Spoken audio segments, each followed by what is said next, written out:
Good day. We are presenting our video report, Chapter 16. It is all about risk analysis. Risk analysis plays an integral role in the decision process for most business problems. This chapter defines the concept of economic risk and illustrates the concept can be dealt with the managerial decision. Let's now proceed to the concept of risk and uncertainty.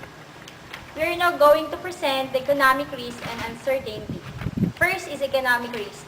Economic risk is a chance of loss due to the fact that all possible outcomes and their probability of occurrence are unknown.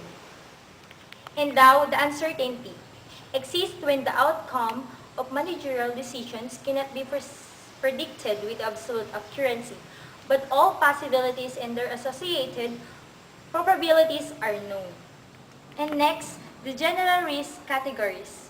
Business risk is a chance of loss associated with given managerial decision. Market risk is a chance that a portfolio of investment can lose money because of overall savings in the financial markets.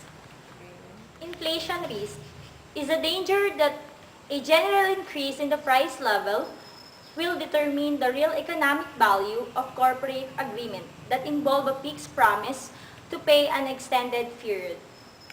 And next, the interest rate risk stems from the fact that in interest rate will increases the value of any contract that involves a fixed promise to pay an extended time frame.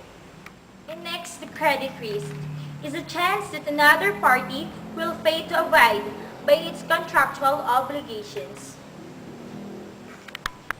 And now, the liquidity risk, or the difficulty of selling corporate assets or investment that are not easily transferable at favorable prices under typical market conditions. And now, the derivative risk is a chance that volatile financial derivatives such as future and options could create losses in underlying investment by increasing price volatility. And now, the special risk of global operations. First is the cultural risk, is borne by the companies that pursue a global investment strategy.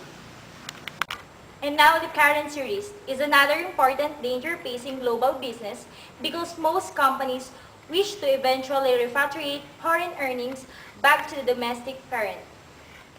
Expropriation risk, or the risk that business property located abroad might be seized by most government, is another type of risk that global investors must be not forget. The profitability distribution. The profitability distribution admits that the incident will occur. It also possible events or outcomes are listed. And if a profitability occurrence is assigned to each event, the listening is called profitability distribution. The expected value is the anticipated realization from a given pay of matrix and profitability distribution. Relative risk management. Related risk is the variation in possible returns compared with the expected payout of amount. Other risk measure is the standard deviation, and coefficients of variation risk measures are based on the total variability of returns. Standard normal concept. A normal distribution has a symmetrical dispersion above the mean or expected value. And the next one, standardized variable has a mean of 0 and a standard deviation of 1. And now proceed to the possible risk attitude. Risk aversion. Characteristic individuals who seek avoid or minimize risks. Next one, risk seeking. Characteristics decision maker who prepare risk. The last one, risk neutrality. Characteristic decision makers who focus on expected returns and disregard the dispersion of returns risk. Basic valuation model. This model states that the value of the firm is equal to the discounted present worth of future profits. Certainty equivalent adjustment. The certainty equivalent method is an adjustment to the numerator of basic valuation model to account for risk. Risk-adjusted discount rates are based on the trade-off between risk and return for individual investors. Next, risk premium is directly related to the level of risk associated with a particular investment. Decision trees and computer stimulation. 1. Decision tree is a sequential decision-making process. Computer stimulation involves the use of computer software and sophisticated desktop computers to create a wide variety of decision outcome scenarios.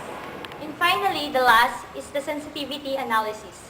It's less expensive and less time-consuming than full-scale computer stimulation, but it still provides a valuable insight for decision-making purposes. And now, this is the end of our video report.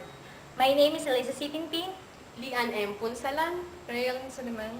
We are thank you for watching our video report.